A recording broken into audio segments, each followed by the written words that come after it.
스트럭처 신디케이트 레이어 1 만트리 딜 브리프. 이번에는 2025년 연말 결산 스페셜 5부작입니다. 2025년은 자본시장 역사상 가장 혼란스러우면서도 역설적으로 구조, 스트럭처의 힘이 가장 빛났던 한 해로 기록될 것입니다. 고금리의 여진이 남아 있었고, 지정학적 리스크는 일상화되었으며, 기술의 파괴적 혁신은 기존 산업의 해자를 무너뜨렸습니다. 누군가는 이를 위기라 불렀고 시장을 떠났습니다. 하지만 진짜 선수들, 즉 설계자들은 이 혼돈 속에서 기회를 조각했습니다. 오늘 우리는 2025년 이 채널을 통해 다루었던 10건의 기념비적인 딜들을 다시 불러와서 다룰 예정입니다. 하지만 이것은 단순한 뉴스 요약이나 누가 얼마를 벌었냐는 결과론적인 이야기가 아닙니다. 우리는 개별 딜이라는 점들을 연결하여 2025년 자본시장을 관통했던 거대한 선, 즉 자본의 구조적 대전환, Structural Divergence이라는 맥락을 읽어낼 것입니다. 우리는 총 5부작에 걸쳐 운영의 변환, 플랫폼의 설계, 국경을 넘는 차익 거래, 금융공학의 정점, 그리고 데이터 자산화라는 5가지 테마를 해체할 것입니다. 그리고 이 긴 여정의 끝에서 여러분은 단순히 뉴스를 소비하는 구경꾼이 아니라 여러분만의 딜을 설계할 수 있는 시각을 갖게 될 것입니다. 우리는 지금까지 파트 1 병든 기업을 고치는 운영의 기술, 파트 2 조각난 기업을 합치는 플랫폼의 기술, 그리고 파트 3 국경을 넘나드는 규제의 기술을 살펴보았습니다. 이 세 가지가 실물 자산을 다루는 물리적 설계라면, 오늘 다룰 주제는 보이지 않는 숫자와 권리를 조립하여 없던 가치를 만들어내는 더 아트 오브 스트럭처드 파이낸스 구조화 금융입니다. 2025년 시장은 극심한 가격 불일치, 빗 에이스크 스프레드, 프라이스 밋매치에 시달렸습니다. 자, 매도자는 과거의 영광을 기억하며 높은 가격을 불렀고, 매수자는 현재의 위기를 핑계로 낮은 가격을 불렀습니다.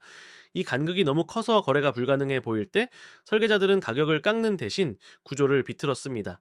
바로 SK넥실리스와 IMM의 자본 유치, 그리고 두산의 SK실트론 인수입니다. 먼저 2차 전지 시장의 침체기 속에서 성사된 SK넥실리스와 IMM의 딜을 보겠습니다. 이 딜의 핵심은 동상이몽을 해결하는 기술입니다. SKC는 넥실리스를 1조 2천억 원에 사서 수조 원을 투자했으니 더 높은 가치는 받아야 한다고 주장했습니다.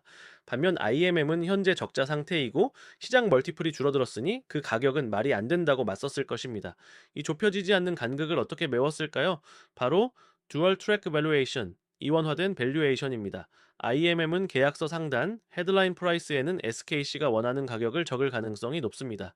SKC 경영진의 체면과 명분을 지켜주면서 계약서에는 바로 리팩싱, 전환가액 조정과 드래그 롱, 동반 매도 청구권, 안전장치를 걸 가능성이 높습니다. 만약 나중에 상장할 때 시장 상황이 안 좋아서 기업 가치가 낮은 가격으로 평가받는다면 일반적인 투자자라면은 손실을 봅니다. 하지만 IMM은 리픽싱 조항을 통해 전환 가격을 낮춰 주식 수를 더 많이 가져갑니다. 즉, 겉으로는 헤드라인 가격에 들어갔지만 실질적으로는 더 낮은 가격에 산 것과 같은 효과를 내는 이펙티브 가격을 따로 설계한 것입니다. 또한 드라글롱도 있습니다. 자, 약속된 수익률을 보장하는 상장, 퀄리파이드 IPO에 실패하면 IMM은 대주주인 SKC의 지분까지 제3자에게 팔아버릴 수 있습니다. 이것은 단순한 엑시트 옵션이 아닙니다. SKC에게 만기 때까지 돈을 갚거나 아니면은 회사를 내놓으라고 압박하는 사실상의 채권 회수 장치입니다. IMM은 주식에 탈을 쓴 채권으로 들어가서 업사이드는 공유하되 다운사이드는 SKC에게 전가하는 비대칭 구조를 생각할 가능성이 높습니다. 이와는 다른 방식으로 거대한 레버리지를 일으킨 딜이 있습니다. 바로 두산그룹의 SK실트론 인수입니다. 이 딜은 4조 원의 하이리스크 언더테이크라고 불립니다. 두산은 자신들의 상징이었던 밥캣을 희생시키면서까지 SK실트론을 사려고 합니다. 왜일까요? 두산은 중공업에서 반도체로 그룹의 정체성을 바꾸는 몰티폴 엑스펜션을 노리기 때문입니다. 하지만 두산에게는 4조 원이라는 현금이 없습니다. 여기서 등장한 기술이 파셜 아큐이지션, 부분 인수입니다. 두산은 실트론 지분 100%를 사지 않았습니다. 자, 70.6%만 샀습니다. 왜 그랬을까요? 첫째, 인수자금을 줄이기 위해서입니다. 100%를 다 사려면 돈이 더 필요하지만 30%를 남겨둠으로써 조달 부담을 낮췄습니다. 둘째, 인지리자 우군을 확보하기 위해서입니다. SK 회장이 지분을 가지고 있어야 향후 SK 하이닉스와의 물량 공급 계약 등이 유지될 가능성이 높습니다. 두산은 당신 지분 가치를 높이려면 우리를 계속 도와줘야 한다는 구조적 동맹을 맺은 것입니다. 자금 조달 구조도 전형적인 LBO입니다.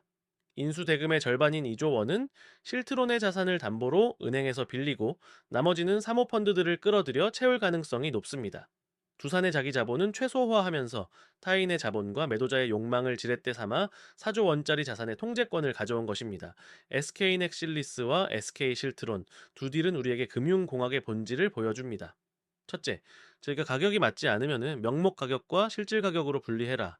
둘째, 내 돈으로 다 사려 하지 말고 내 부분 인수와 레버리지를 활용해라. 셋째, 리스크를 없애려 하지 말고 두라가론과 레픽싱처럼 파트너에게 전가하거나 구조로 해지하라. 이것이 2025년 금융공학의 정점에서 우리가 배운 교훈입니다. 숫자는 발견하는 것이 아니라 창조하는 것입니다. 지금까지 운영, 플랫폼, 규제, 금융을 모두 거쳤습니다. 마지막 남은 퍼즐은 무엇일까요?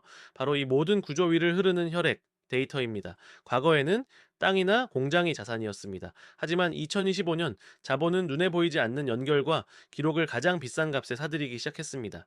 어떤 기업은 5억 장의 명함으로 수천억 원의 가치를 인정받았고, 어떤 기업은 3천 개의 매장을 가지고도 디지털 전환에 실패해 헐값을 강요받았습니다.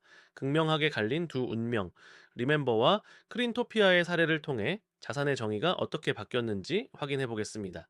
마지막 Part 5, The Data Sovereign 데이터 자산의 통제권 편으로 이어집니다.